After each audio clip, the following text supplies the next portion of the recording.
Olá, gente. Boa tarde, gente querida de paz e bem. Hoje estamos aqui, não é? Para mais uma etapa nessa jornada.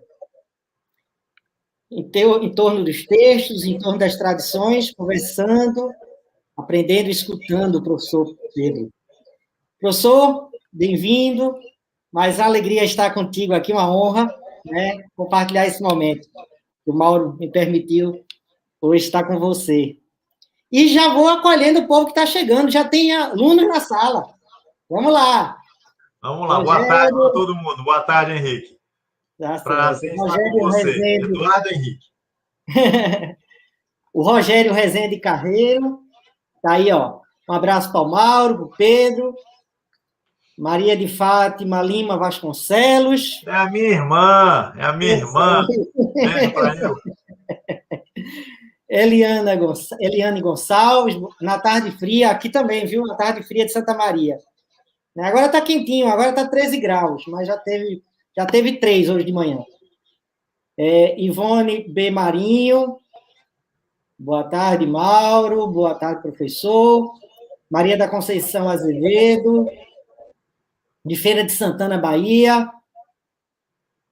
Eita, muita gente chegando. Lamartine Oscar Veiga, Perto de Regina você. Leite. Lamartine é de perto aí de você, lá na Serra Catarinense.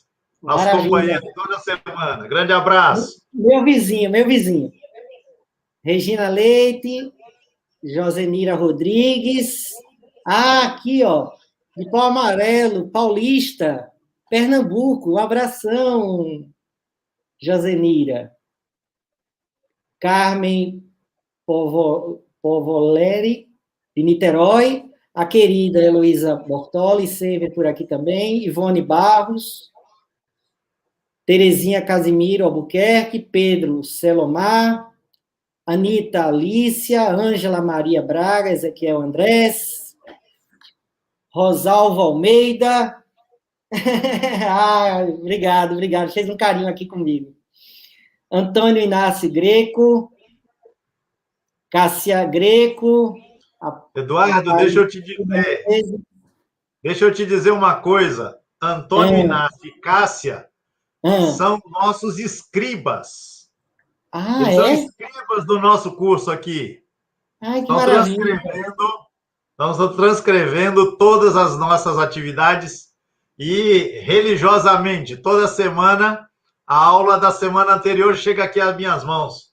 Então, um abraço, Antônio transcrição. E Cássia. Maravilha, trabalho precioso que eles fazem. Sim. Maria de Paula Leal, a querida Jaiça Lima Santana, lá de Campinas. HC Coelho. Hoje cheguei a tempo, ó. Obrigado, excelente aula, Hildebrando. Então, vamos, né? Todos e todas sejam bem-vindos, bem-vindas, acolhidos e acolhidas, e vamos para a nossa jornada de hoje. A palavra, professor Pedro. Vamos lá. Então, uma boa tarde para todo mundo que nos acompanha, que já se reuniu, já sintonizou, como a gente dizia no tempo do rádio, né? Sintonizou a estação, o canal Paz e Bem. E, em particular, Eduardo Henrique, um abraço a você e um agradecimento pela sua disponibilidade em estar aqui conosco nessa oportunidade, já que o Mauro não pôde estar conosco hoje. Um abraço a ele. E então vamos trabalhar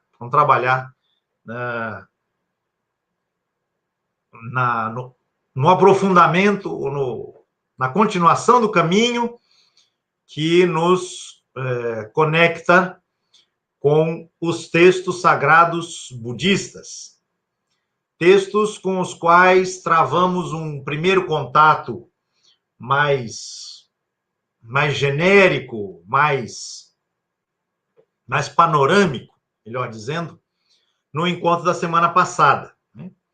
Então, ali a gente tratou um pouco das várias tradições que compõem o universo budista. A gente falou um pouco da enormidade das tradições escritas, não é, que se encontram reunidas, né, nos variados ramos, né, em que este mundo budista, né, se articula. E a gente centrou um pouco da nossa atenção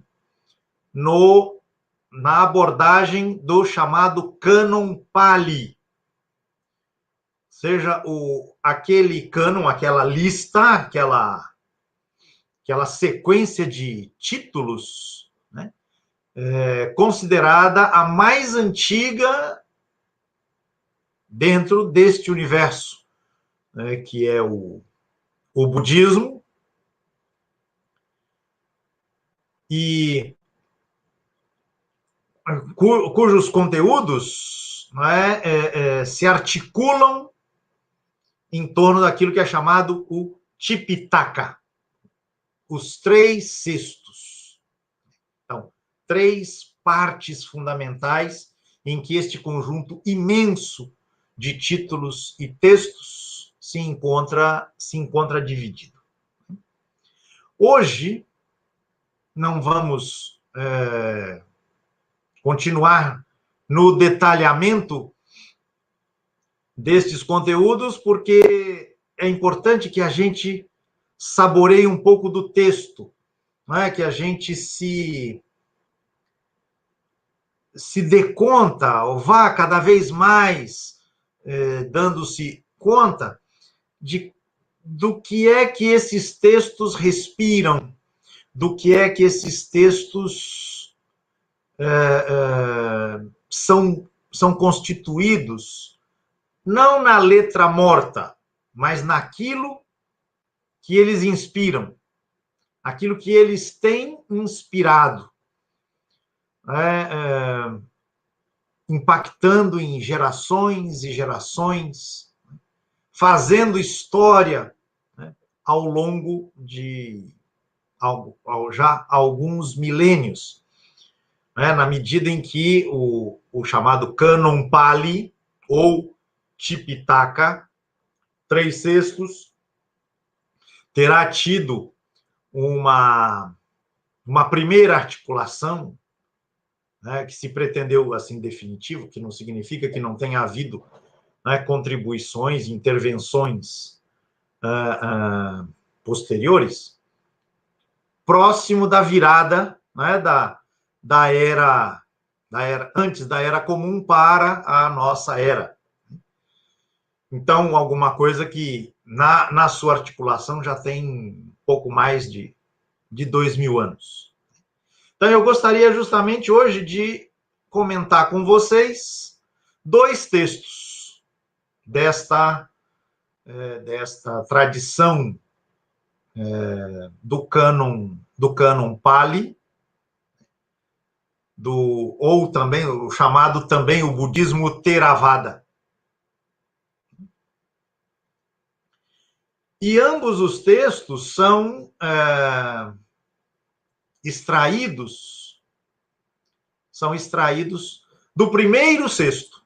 Aquele cesto, e deixa eu me pegar a informação aqui, para não me equivocar nos detalhes, né?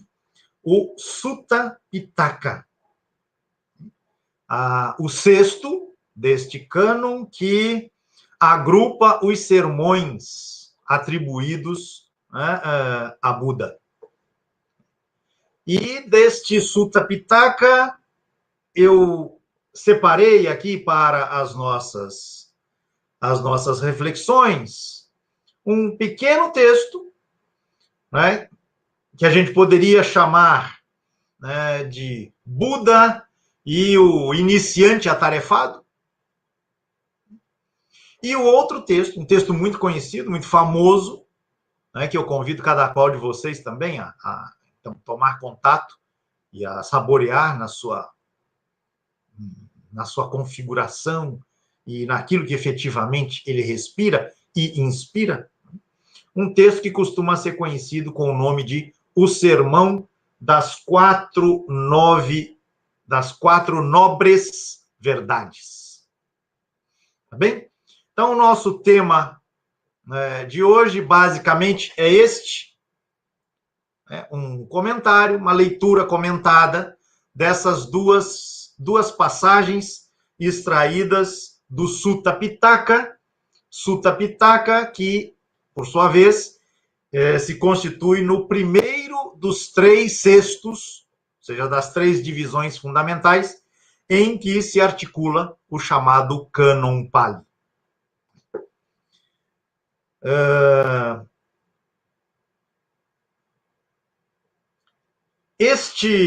O primeiro texto do iniciante atarefado, do itinerante que tem muitas atividades, ele é, como eu dizia, extraído do Sutta Pitaka, numa seção intitulada Udana. E nela se encontram textos que recebem esta caracterização. São exclamações inspiradas. Exclamações do mestre, atribuídas a Buda, né? E que são reconhecidas como particularmente inspiradas. Udana. Então, uma dessas exclamações, né? Recolhidas nesta seção do texto do Sutta Pitaka, intitulada Udana. Então, eu vou ao texto aqui, vou lendo e vou comentando com vocês.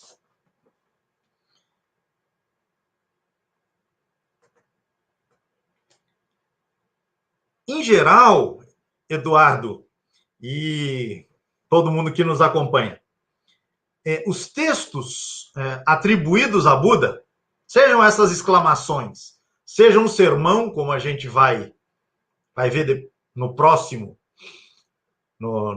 texto, esses textos costumam começar com uma expressão, uma mesma expressão. Ela, às vezes, apresentada de maneira mais concisa e, às vezes, um pouquinho mais expandida. De maneira mais concisa, assim ouvi. Assim eu ouvi. Então, aqui se manifesta algo que a gente tem insistido muito nas discussões que temos feito até agora, que é a importância da audição e a importância da transmissão. Ou seja, esses textos que nos chegam na forma escrita, eles só ganharam a forma escrita num certo momento, né, depois de uma mais longa ou menos longa transmissão. Claro que na mitologia que esses textos carregam, na mitologia que envolve esses textos, a ideia é de que a audição e a transmissão elas se deram de maneira a preservar com absoluta fidelidade o teor material do texto. Mas não necessariamente precisa ser assim, vamos combinar. Todo mundo conhece a brincadeira do telefone sem fio, né? E isto não significa, Eduardo, comunidade, isso não significa um demérito. Não implica necessariamente um demérito, né, entre aquilo que foi falado e aquilo que se encontra escrito e na forma escrita é transmitida em meio à oralidade que permanece. Né? O que isso mostra é a vitalidade de um texto que não se fez cair no chão e desaparecer. Não. Ele entrou pelos ouvidos, tocou corações, fixou-se na memória, refez-se em novas circunstâncias, em novos contextos, à luz de novas conjunturas, até ganhar uma certa forma escrita que não deteve necessariamente este processo de transmissão pela via da oralidade. Então, quando a expressão assim ouvi, ela abre uma dessas comunicações atribuídas a Buda, nós podemos muito bem pensar, né, em dinâmicas cujas características muitas vezes nos escapam, porque estão perdidas no tempo, né? Nós estamos falando aqui de coisas de 2.000 anos de idade, né? Então, os detalhes nos escapam. Mas essa dinâmica da acolhida de uma palavra, o recebimento dela, a guarda desta palavra, a passagem adiante, a recriação dela, né? Tudo isso pode ser suposto, né? Deve ser suposto quando a gente vê esta introdução, né? Que, na forma concisa, diz assim ouvi. Na forma mais ampliada, eis aqui o que eu ouvi dizer. Variação. A variação da mesma ideia fundamental. Então, eu ouvi o que disseram. E isto que foi dito anteriormente já tinha sido ouvido, né? Então, você tem uma dinâmica entre ouvir e dizer que obedece a todas essas vicissitudes, a essas intervenções, a essas marcas, né, que se imprimem no cotidiano e atingem a memória e fomentam a criatividade. Enfim. Professor, e Isso só uma questão, né? E se essa coisa chegou aos ouvidos, tocou o coração e foi guardado, é porque, com certeza, nas palavras de Buda, né? Tem essa coisa do recebimento, né? A gente guarda com carinho aquilo que realmente tem, dentro da tradição oral tem muito isso, né? Que a gente viu daqui, dentro de várias, né? Das tradições que a gente passou aqui no Oriente, também na América, essa coisa do recebimento, né? Sim, isso é muito interessante. Como diz a Glay Lúcia, um texto que tem vida. E a vida não é a repetição mecânica, né? A vida do texto não é a repetição mecânica, mas é a sua capacidade de interagir, de interferir, de deixar marcas, produzir novas marcas, na medida em que ele, né, não fica confinado, né? Não fica confinado como uma peça de museu que simplesmente se retém, se passa um pano de vez em quando, para que fique sempre o mesmo, colocando aspas aí neste sempre o mesmo. Bem, mas vamos ao texto, né? Vamos ao texto, porque até agora falamos só da introdução. Então, deixe-me tomar aqui o texto para a leitura e o comentário. Então, assim ouvi, ou eis aqui o que eu ouvi dizer. Certa vez, o Bhagavant é um título com que muitas vezes Buda é apresentado nos textos, que significa o afortunado, o ilustre, o grandioso. São palavras capazes de traduzir a significação desse termo. Certa vez, o Bhagavant se encontrava na cidade de Savatthi, no bosque do príncipe Jeta, no parque de Anathapindika. Naquela ocasião, um Upasaka é um termo que significa um iniciante ou um devoto. Então, naquela ocasião, um Upasaka da aldeia Brahmani de Ishanangala chegou a Savatthi, por conta de uma diligência que tinha de fazer. Então, vamos recordar aqui, há uma série de referências que remetem a uma certa geografia.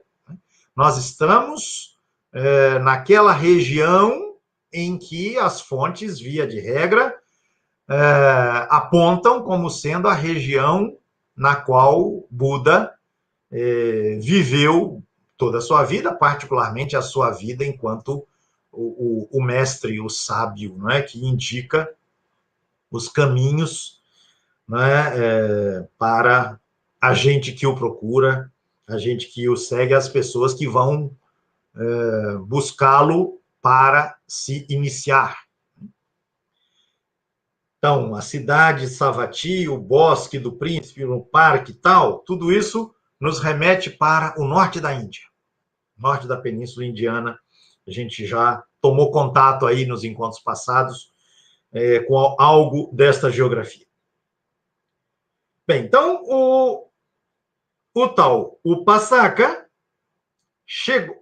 e um detalhe importante da aldeia Brahmani, né? Então, vamos pensar que o pano de fundo cultural e religioso, né, da atuação de Buda é o mundo hindu. Né? E os Brahmanis são, né, a gente também já tratou disso, são representantes da casta sacerdotal, né, no mundo hindu.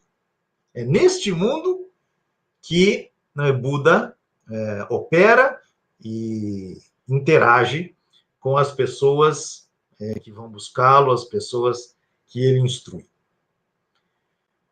Bem, aquele Upasaka, depois de fazer o que tinha de fazer em Savatthi, se acercou do lugar onde se encontrava o Bhagavant.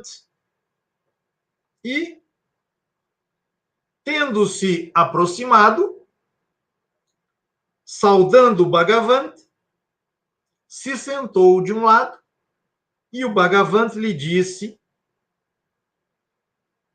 isto àquele Upasaka que estava sentado ali a seu lado. Upasaka, depois de muito tempo, finalmente tu encontraste a ocasião de vir até aqui. Então, estabelece-se, a partir da chegada do Upasaka ao encontro, né, com Buda, estabelece-se um diálogo, né, a partir da provocação do Bhagavant. Depois de muito tempo, Upasaka, encontraste a ocasião para chegar aqui, para vir aqui. E aí o Upasaka responde: Senhor, faz muito tempo que estou desejoso de vir para ver Bhagavant, mas, retido por múltiplas obrigações, não pude, senão agora, vir encontrar o Bhagavant. O Bhagavant, compreendendo o sentido, disse naquela ocasião este Udana. Udana, a exclamação. Exclamação aqui não no sentido de que no final da frase você vai encontrar um ponto de exclamação, mas aquela frase cortante, aquela frase decisiva, aquela frase que, no fim das contas, é a razão de ser para a existência da narrativa em questão. Qual é a afirmação, a exclamação de Bhagavant àquele Upasaka? A felicidade é daquele que não tem nada, daquele que dominou a doutrina e alcançou grande sabedoria. Olha como sofre aquele que tem algo. O homem está encadeado ao homem. E assim se encerra a narrativa. Como eu fiz várias intervenções no decorrer da narração, eu vou reproduzi-la rapidamente agora, né, sem cortes, sem intervenções, para que a gente possa se dar conta do impacto que a exclamação ao final, repito, razão de ser do texto no seu todo, o impacto que esta exclamação é capaz de produzir. Então, eis aqui o que eu ouvi dizer. Certa vez o Bhagavan se encontrava na cidade de Savatthi, no bosque do príncipe Jeta, no parque de Anathapindika. Naquela ocasião, um Upasaka da aldeia Brahmani de Ishanangala chegou a Savatthi por uma diligência que tinha que fazer. E aquele Upasaka, depois de fazer o que tinha que fazer em Savatthi, se acercou aonde se encontrava o Bhagavan. E tendo-se ele acercado, saudando o Bhagavan, se sentou de um lado, e o Bhagavan lhe disse àquele Upasaka que estava sentado ali do lado: depois de muito tempo, ó Upasaka, conseguiste encontrar uma ocasião para vir até aqui. Senhor, já faz muito tempo que estou desejoso de vir para ver o Bhagavan, mas, retido por múltiplas obrigações, não pude vir a ver o Bhagavan. O Bhagavan, compreendendo o sentido, disse naquela ocasião este Udana: a felicidade é daquele que não tem nada, de quem dominou a doutrina e alcançou grande sabedoria.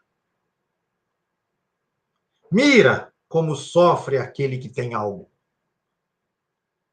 O homem está encadeado ao homem. Eis aí, Eduardo, comunidade, um Udana. Um texto, Eduardo, que me faz lembrar uma passagem do Evangelho que você conhece muito, que é a conversa lá entre Jesus, Marta e Maria. Marta, Marta, tu te preocupas com muitas coisas, né? Exato. Isso é essencial, né? Exatamente. Mas eu sempre digo que as comparações, elas podem inspirar, mas elas devem ser feitas com cuidado. Então, só fiz a alusão, porque gente da nossa comunidade também conhece, com certeza, essa passagem do Evangelho, mas é importante que a gente preste atenção não só àquilo que aproxima, eu tenho insistido muito nisso, mas àquilo que distingue, aquilo que dá o diferencial, o próprio, o específico daquela manifestação. E é a isso que eu quero chamar a atenção aqui. Então, o cenário, a gente já comentou alguma coisa sobre a geografia, né? Quem chega a visitar Buda, Bhagavan, né, chamado pelo título, é alguém de muitos afazeres. E então, a censura que ele vai receber, a advertência, né, que obviamente é o tom, né, é o sentido da intervenção final do mestre, tem a ver com um duplo momento, porque o fulano tem vários afazeres. Mas mesmo no lugar em que está o mestre, ele também tem afazeres. Ou seja, ele vai procurar, ele viaja para o lugar em que Buda se encontra, mas ele só vai visitar Buda depois que deu conta dos afazeres que ele tem naquele local. Então, o mestre fica cá entre nós com a dorzinha de cotovelo, digamos assim, para ficar mais fácil aqui de a gente imaginar a cena, por um duplo atraso, né?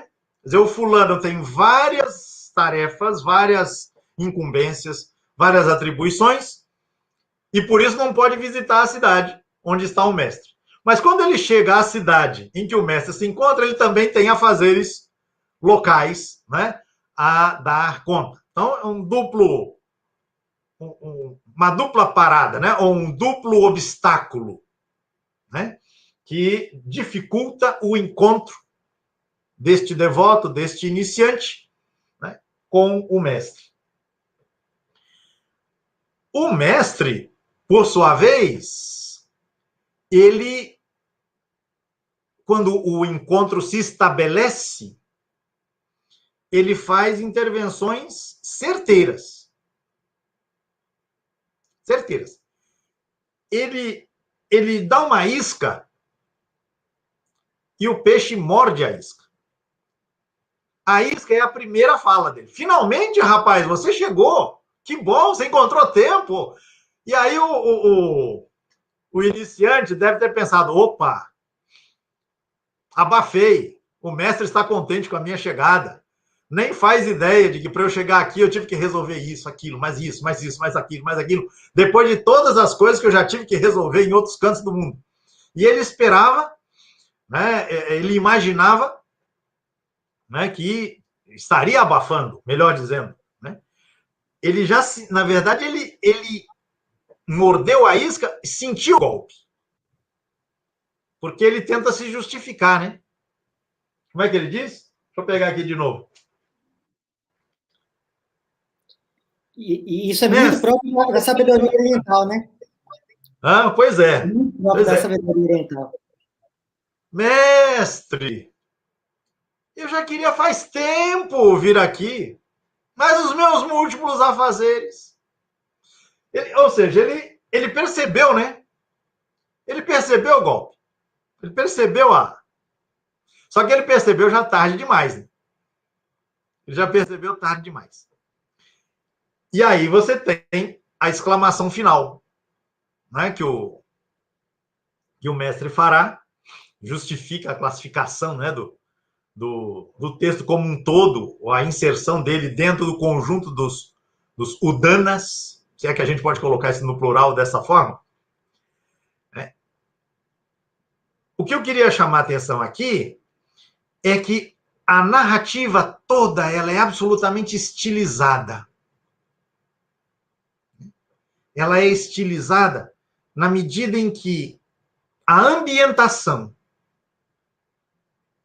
em primeiro lugar, o fato de que os afazeres do iniciante são apresentados em 2 atos. Os afazeres em geral e os afazeres em particular, na cidade em que o mestre se encontra.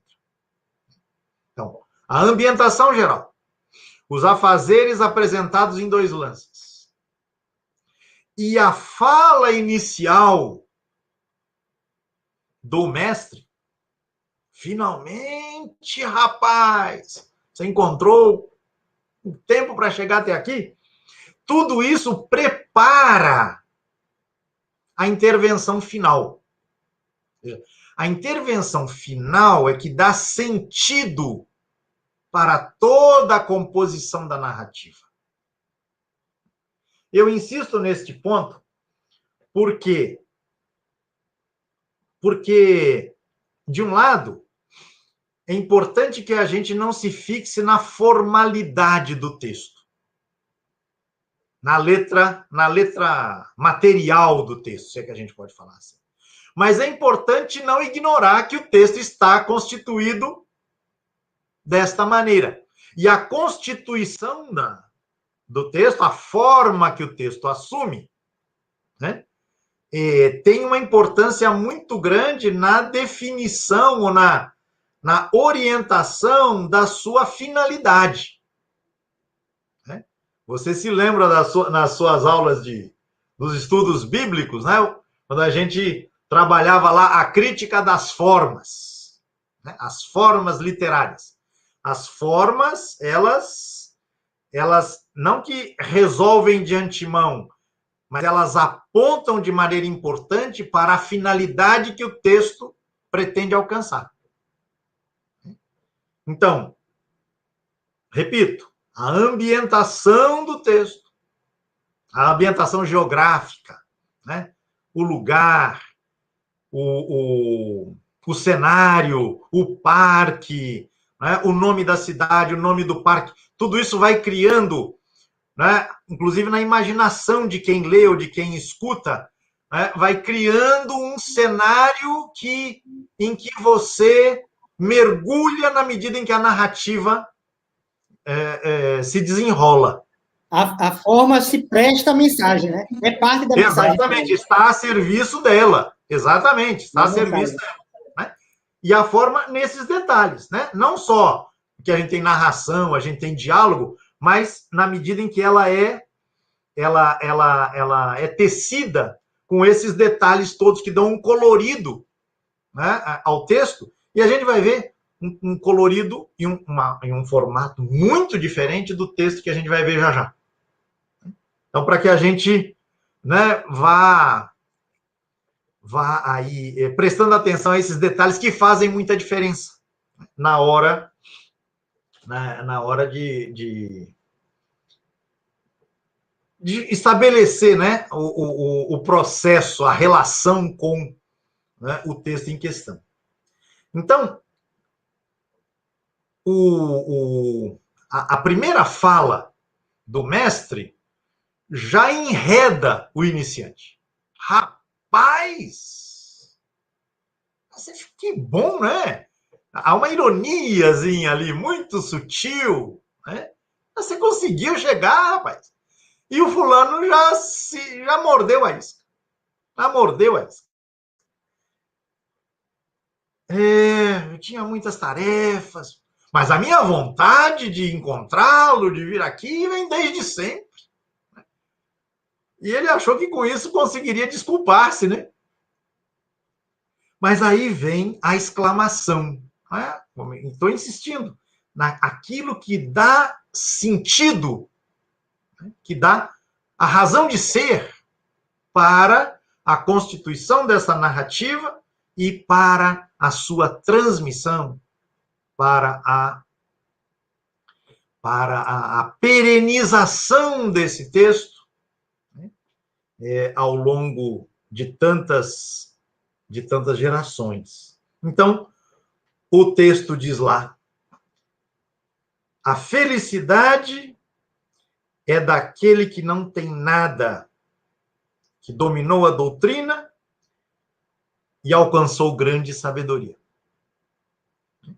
Quase a gente poderia pensar nesta primeira frase, né, sobre a felicidade, numa escala, em alguma coisa que se desdobra, né, em degraus.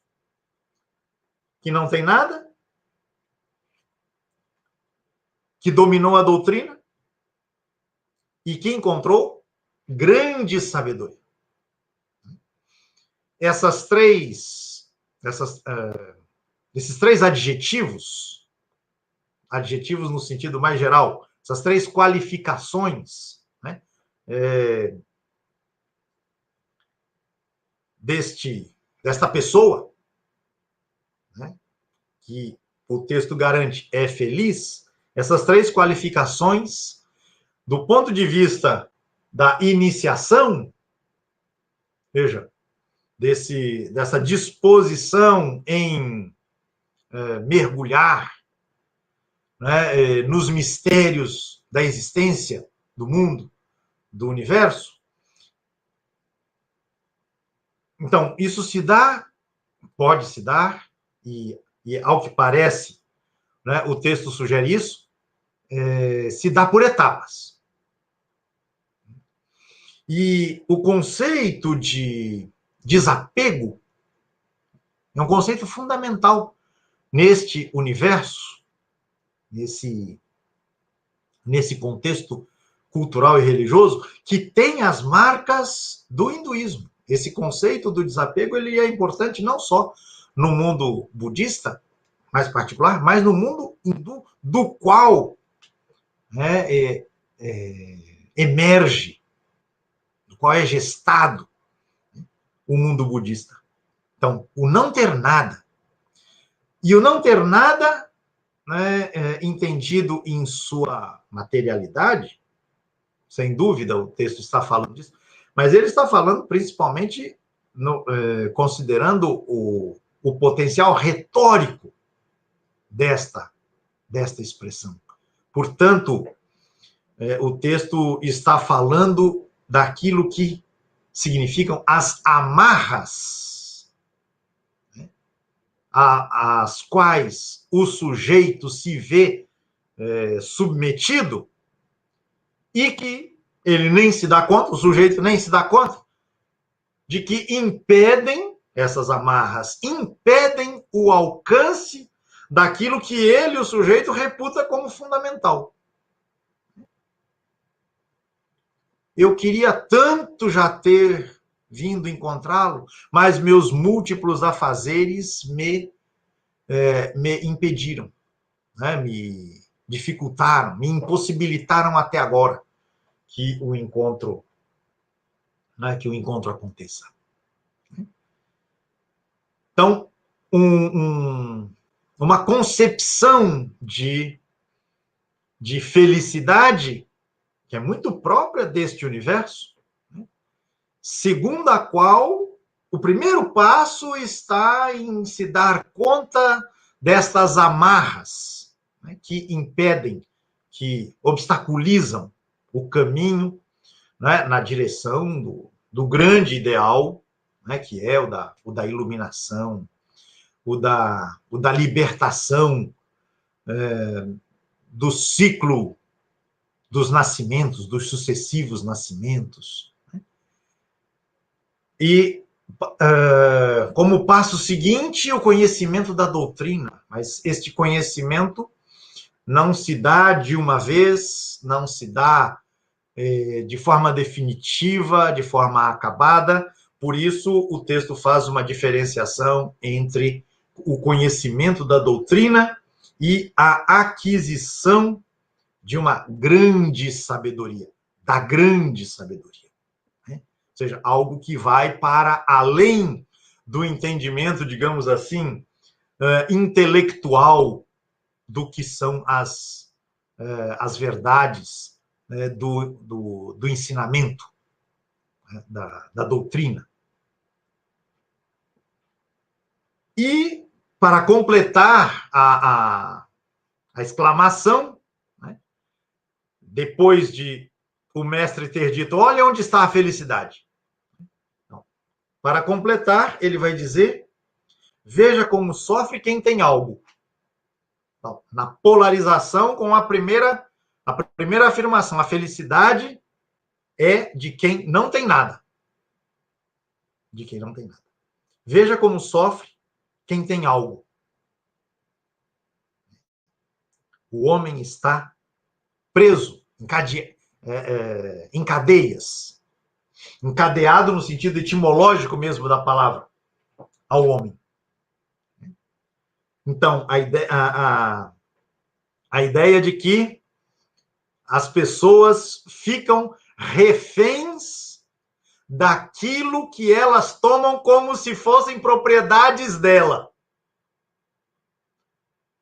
Mas, no fim das contas, as propriedades possuem aquela pessoa que se julga possuidora, que se julga proprietária.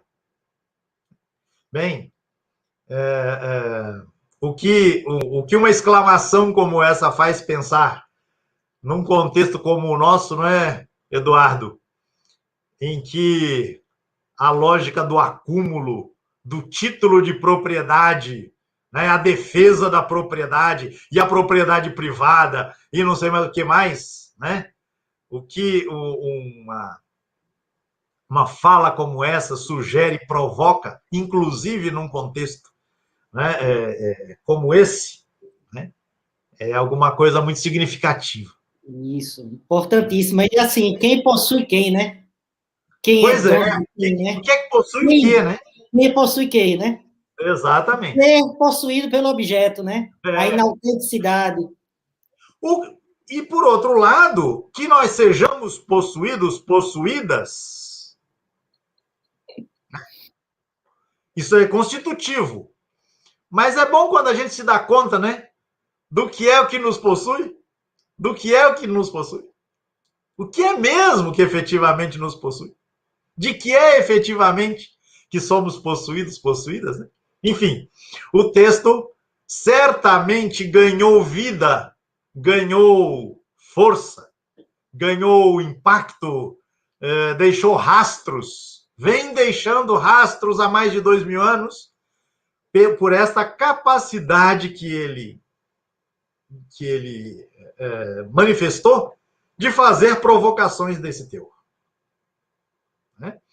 E isso, né, vem ilustrar, né, no ambiente fomentado, né, inspirado, constituído, configurado pela tradição budista, né,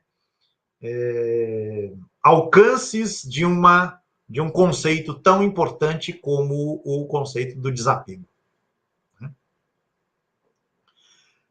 Bem, Eduardo, como você vê, o tempo corre. E já que o tempo corre, então, se você me permite, eu vou passar para o segundo texto. Não, com certeza, e assim, uma delícia, né? É uma delícia. Eu estou aqui, né? Enfim, porque esse texto abre muito espaço para conversa, para o diálogo, para reflexões, exatamente. pontes, Mas enfim. parece que o tempo é relativo, né? Einstein tem razão. Einstein tem razão. E olha, falando em tempo, um abraço aqui para o irmão Urbano Medeiros, está aqui chegando, mandando um abraço para nós, sempre com as palavras de carinho para nós, viu? Um abraço para o mestre Urbano. Obrigado pela presença. Então, vamos lá. Esse outro texto que eu separei aqui, Eduardo, ele também se encontra nessa seção do Cânon Pali chamada Sutta Pitaka. E ele é conhecido de diversas maneiras. O Sermão das Nobres Verdades, o Sermão de Benares.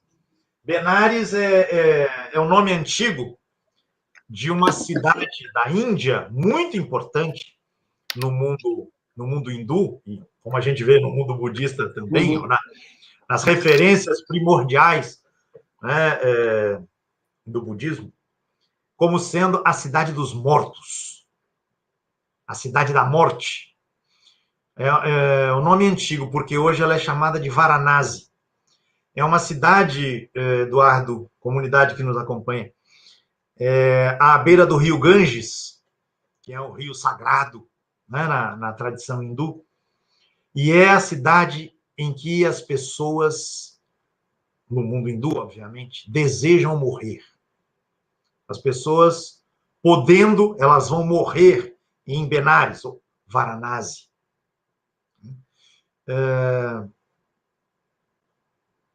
Esse lugar, né, tem portanto,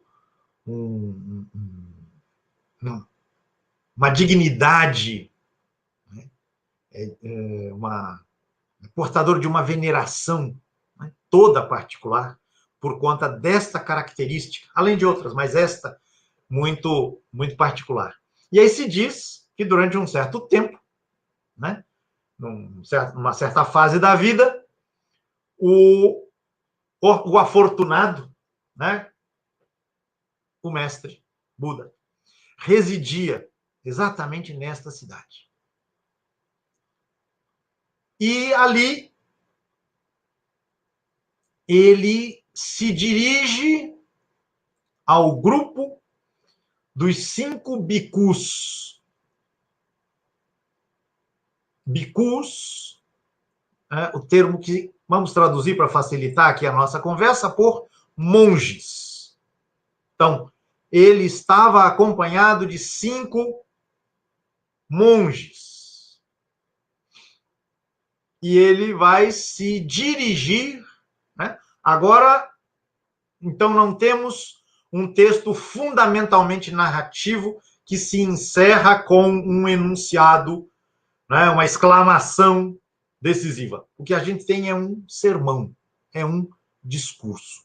É um texto um pouco mais longo, né? Eu vou me permitir recolher aqui, não o texto inteiro, porque isso nos levaria muito longe, mas aquelas sessões mais importantes e decisivas para que a gente se dê conta de como esta peça ela é constituída, esse texto constituído, é tecido, né? Texto significa tecido, e, enfim, as linhas principais daquilo que este texto pretende sugerir, provocar, transmitir a quem o escuta e a quem o lê. Então, também aqui a gente tem aquela introduçãozinha, assim eu ouvi. Em uma ocasião, o afortunado residia em Benares, e ali ele se dirigiu ao grupo dos 5 monges. Então, quais são os termos deste discurso, os termos fundamentais? Estes 2 extremos, monges, não devem ser seguidos por um renunciante. Ou seja, alguém que renuncia ao modo convencional da vida e deseja iniciar-se, fazer o caminho em busca da iluminação. Então, há 2 extremos que não devem ser evitados, que não devem ser seguidos, devem ser evitados. Então, diz ele, um desses extremos é a adesão aos prazeres sensuais. Isso é básico, vulgar, ordinário, ignóbil e sem recompensa. O outro extremo é o vício da mortificação. É doloroso, ignóbil e não traz recompensa. Então, de um lado, a adesão aos modos que muitas vezes são adotados de atenção, de concessão, de liberalização do que ele chama dos prazeres sensuais. Daquilo que traz prazer aos sentidos. E do outro lado, a mortificação, ou seja, a atitude ascética, a atitude de quase de agressão, né, à própria corporeidade, né, no sentido de não conceder aos prazeres temporais. Essas 2 possibilidades, o mestre, ele qualifica como posições extremadas. Nenhuma é portadora de algum benefício, que efetivamente se queira alcançar. Não seguindo estes 2 extremos, o Tathagata, Tathagata é um nome com o qual Buda é apresentado nos textos quando ele fala de si mesmo, quando é o próprio Buda falando de si mesmo. Então, não seguindo estes 2 extremos, nenhum destes 2 extremos, o Tathagata entendeu perfeitamente o caminho do meio. Essa expressão também é muito importante no mundo. O caminho do meio é aquele que gera visão, que gera entendimento, que leva à paz, que leva à sabedoria, que leva à iluminação e leva ao nirvana. Então, gera visão, gera entendimento, leva à paz, leva à sabedoria, leva à iluminação e leva ao nirvana. Na expressão que a gente conhece muito. Né?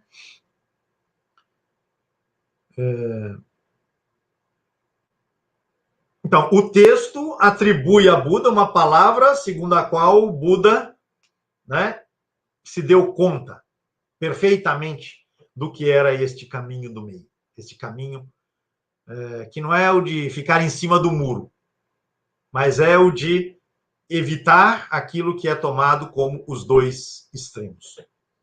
Qual é o caminho intermediário que o Tathagata entendeu perfeitamente, que gera visão, que gera entendimento, que leva à paz, que leva à sabedoria, que leva à iluminação e ao nirvana? Veja, Eduardo, comunidade que nos acompanha, veja a coisa encadeada, né? A coisa ritmada, a coisa, eu falei encadeada, eu queria dizer cadenciada, ritmada, né? A expressão que se repete, né?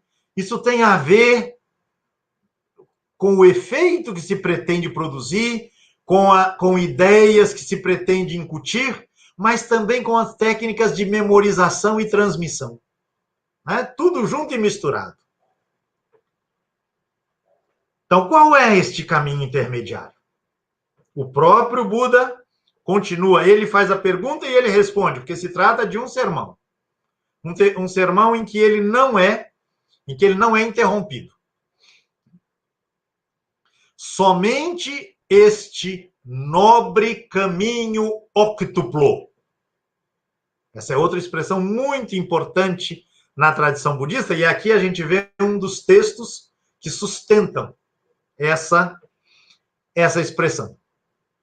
O nobre caminho óctuplo, ou seja, um caminho em oito tópicos.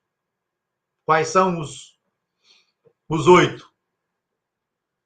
Compreensão correta, pensamento correto, discurso correto, ação correta, vida correta, esforço correto, consciência correta, concentração correta. Cada uma dessas palavras aqui poderia nos levar a uma conversa infindável, principalmente porque cada uma delas tem relação com as demais, né? Há conexões, há interações entre elas, né? Mas fica aí a referência. Então, compreensão, pensamento, discurso, ação, vida, esforço, consciência e concentração. Tudo correto. Este é o caminho do meio. É o caminho que leva à paz, à sabedoria, à iluminação, ao nirvana, porque gerou visão e gerou entendimento. Este é o caminho intermediário que o Tathagata entendeu perfeitamente.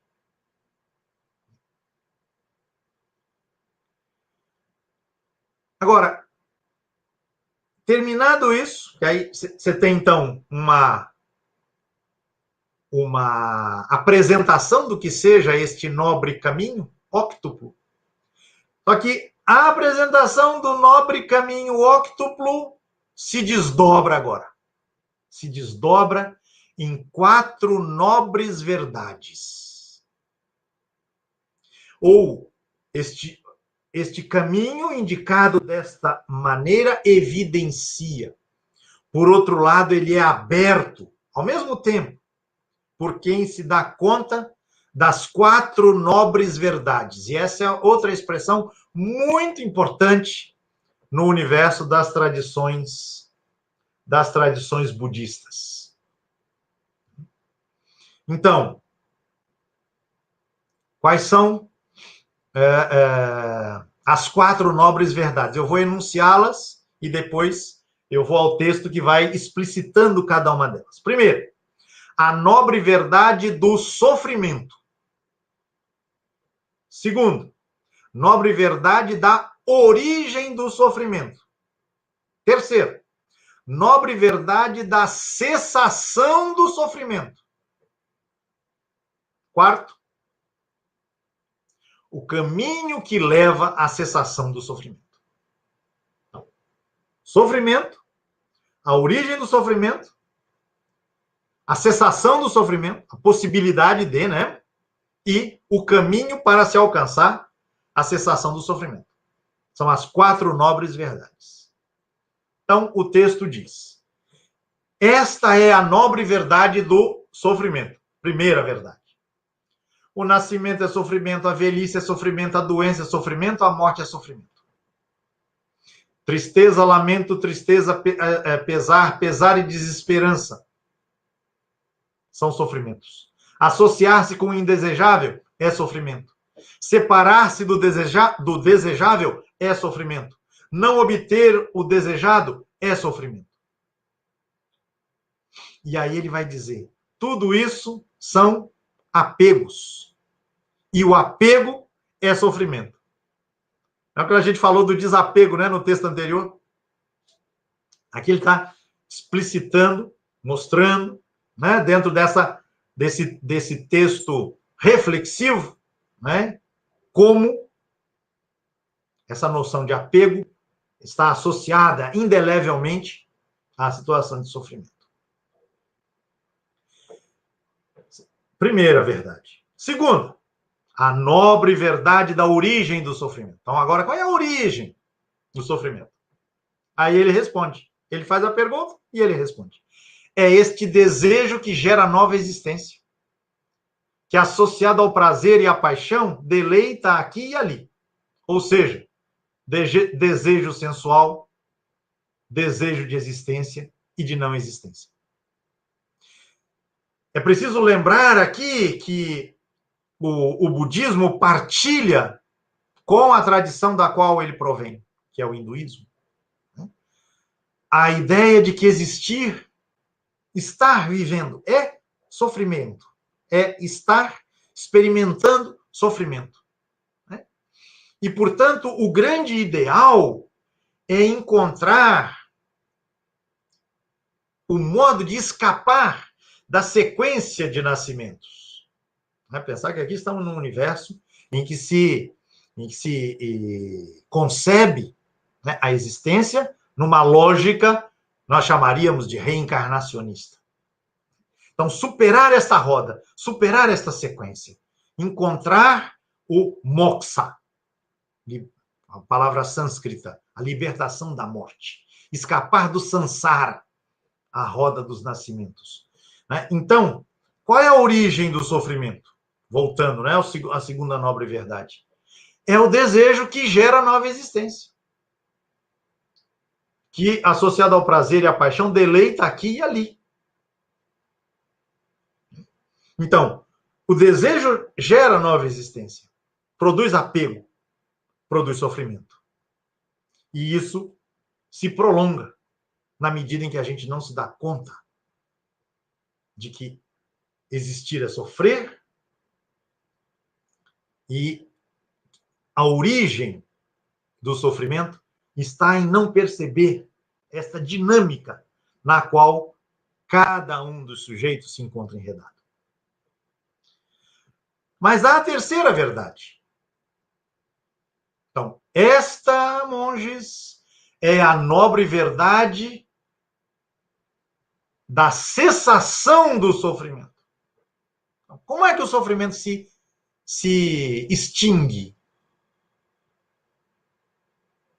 Se extingue quando se extingue totalmente, quando cessa totalmente este mesmo desejo e se alcança a libertação. Se consegue a independência de tudo aquilo que produz sofrimento.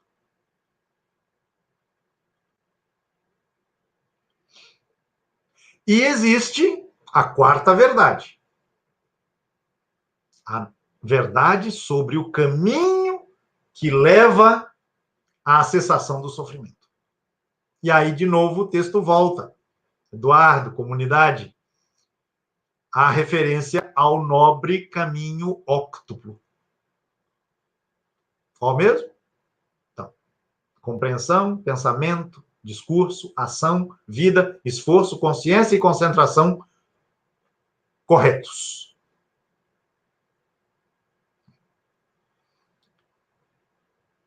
E aí, Buda diz, esta é a nobre verdade. Isto era, para mim, um conjunto de ideias desconhecidas.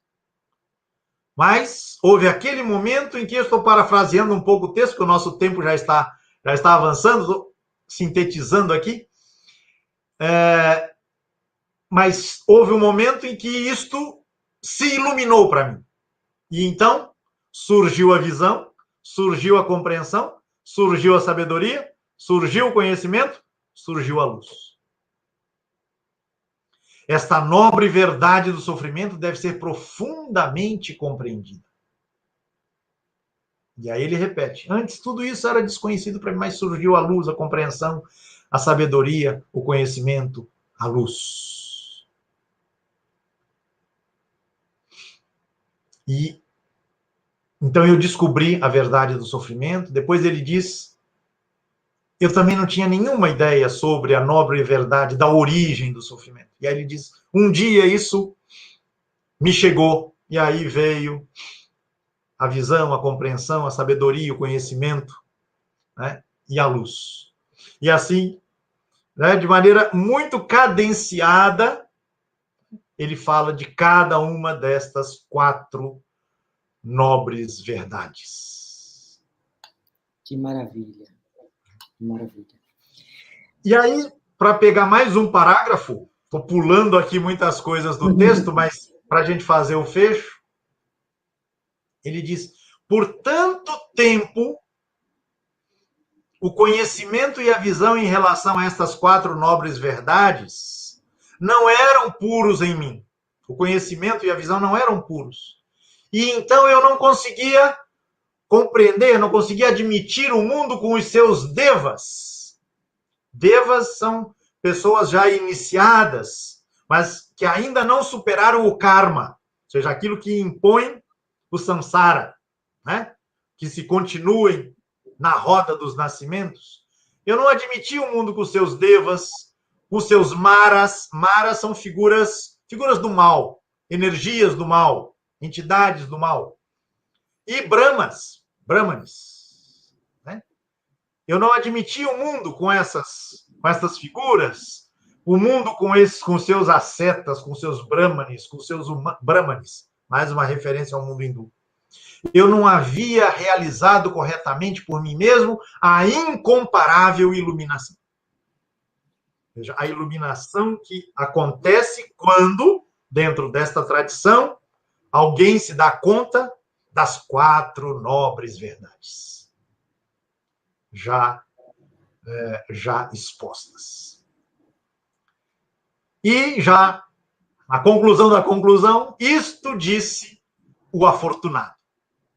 Os 5 monges se regozijaram com a exposição do afortunado. E aí cada um dos 5 faz uma proclamação, agradecendo, dizendo como aquela proclamação tinha sido tão importante, né, para o entendimento, né, que cada um deles, né, tinha a respeito, ou passava a ter a respeito daquelas nobres verdades, e o texto termina com uma proclamação de satisfação do mestre, do afortunado Buda, com a situação de um entendimento aprofundado por parte daqueles seus 5 companheiros monges. Que maravilha. Bem, esse texto, agora é a minha conclusão, como eu falei no começo, é um texto fundamental na tradição budista, que expressa essa noção, né, que é básica neste universo, sobre a relação do existir com o sofrer, né, e o caminho possível, né, o caminho que é o caminho do meio, para o alcance da iluminação e a libertação dessas presas, né, desses grilhões, né, que amarram a existência e, portanto, né, fazem perdurar a condição de sofrimento. O texto que eu indiquei como referência na bibliografia, está na descrição do vídeo, é justamente um estudo sobre essa passagem. Então, aí as pessoas que tiverem interesse, puderem e encontrarem o texto, poderão se enriquecer aí com as explicações muito detalhadas que o tradutor desse texto para o espanhol coloca. Ele vai comentando o texto por inteiro, palavra por palavra, entrando nos detalhes, enfim. Aqui a gente só pôde fazer um pequeno resumo. Espero que tenha sido aí de proveito para todo mundo. Professor, É isso, Eduardo. gratidão imensa. Gratidão. Eu fico aqui calado, só observando e aprendendo, sabe? Aos pés do mestre, né? E aí é exatamente essa compreensão mesmo, né? Da superação através dessa postura correta em relação à vida, em relação à própria condição do ser, né? Quanto de Schopenhauer, quanto de Heidegger, quanto de a nossa filosofia ocidental, né, mergulhou nesse universo. Eu acho muito importante a gente pegar isso. Sim, sim. E quero pensar agradecer. que 500 milhões de pessoas no mundo bebem dessa fonte. Né? Portanto, se trata de alguma coisa... Não é um texto de 2 páginas, né? Não. É algo que tem feito história. Né? Exato. E tudo que faz história é relevante para a gente entender por quê. Onde é que está o segredo. Né? Enfim. Faço minhas palavras de Maria Paula Leal aqui, magnífico. E deixando aqui já, né, convite para outras jornadas. Né, vamos continuar aí na... Semana que vem devemos tratar ainda mais de uma passagem da tradição budista, mas agora estou pensando em pedir licença ao cânon Pali e vamos visitar um outro cânon para a gente poder fazer, né, uma apanhada, apenas uma tomada de contato que inspire aí outros mergulhos que cada qual vai fazendo, né, na medida que se envolva com a temática, com o seu interesse, com as possibilidades, enfim. É isso. Gratidão, Eduardo, mais uma vez, muito obrigado pela sua companhia, sua presença, sua disponibilidade. A comunidade agradece também, com certeza. Eu que agradeço. Um abraço a você, um abraço a todo mundo da comunidade. Paz e bem. Abraço, galerinha. Abraço, professor. Tchau, valeu. Obrigado. Até mais. Até mais.